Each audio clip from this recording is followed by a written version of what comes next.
Hello and welcome.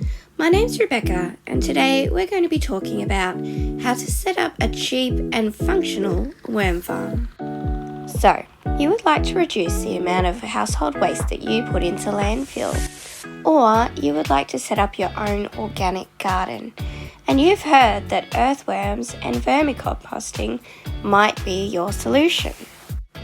So you start watching videos on YouTube and you decide that you're going to start a worm farm. So you head off to Bunnings and you look down the composting aisle and you check out all stuff earthworms. You then start checking out the prices of everything.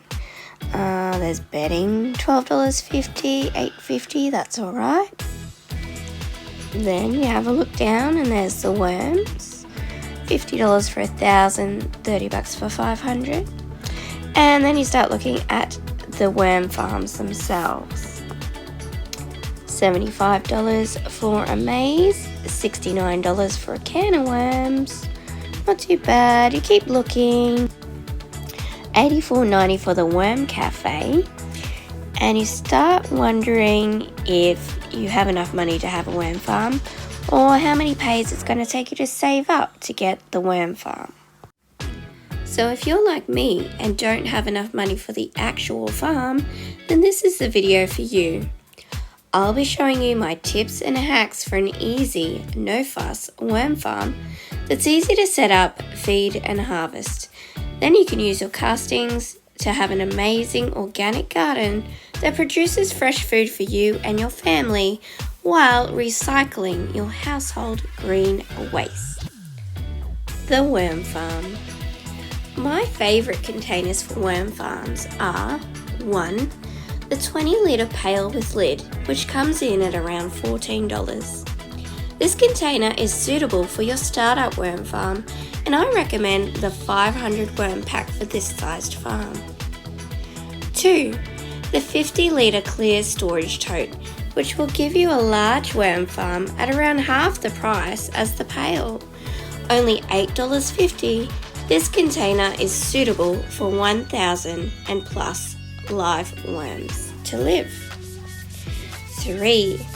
The 150 litre compost bin with lid for $45. Great for 10,000 worms and large garden waste or surplus waste collected from cafes, your garden or other households. Take that, you fancy worm farms. Bedding.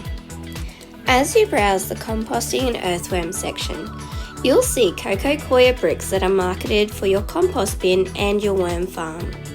These are pure cocoa coir with no additives, and they're priced at $12 for a brick that makes 45 litres of expanded coir, or $8.50 for a brick that makes 5 litres of bedding. So here's my hack. If you walk a few aisles down, you'll find the seed raising aisle. And in there, you will find this cocoa coir brick that's just $2. It expands to 9 litres of bedding. This is my favourite size to feed my worm bins weekly. There are some other cocoa coir products, but they state that they have fertilisers in them. So I would always check the label. It needs to have no fertiliser, and sometimes it's advertised on there that it is worm friendly. Feeding. Keep your food scraps in your fridge during the week, depending on how much green waste you produce, and feed your earthworms once a week. Chop the food scraps finely or process in a food processor so that the worms can eat the food faster and you will avoid having to sieve your finished product. Worm blanket. I use cardboard from household groceries, newspaper, or I use junk mail catalogues. Use whatever you have in your house to add a blanket to the top of the farm. I buy washing powder, pizza and cat food in my weekly shop, and all of these come in cardboard boxes. So I use these as my blanket layer in the farm.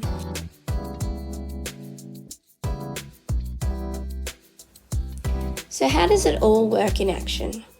To start your worm bin, you will need a container, some expanded cocoa coir brick, some worms, food scraps, cardboard, newspaper or junk mail.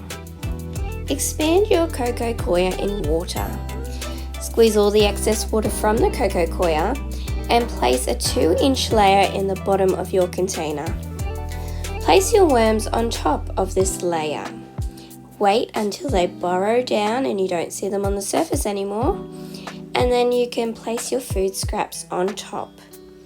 Bury your food scraps with more expanded coco coir that has been squeezed out.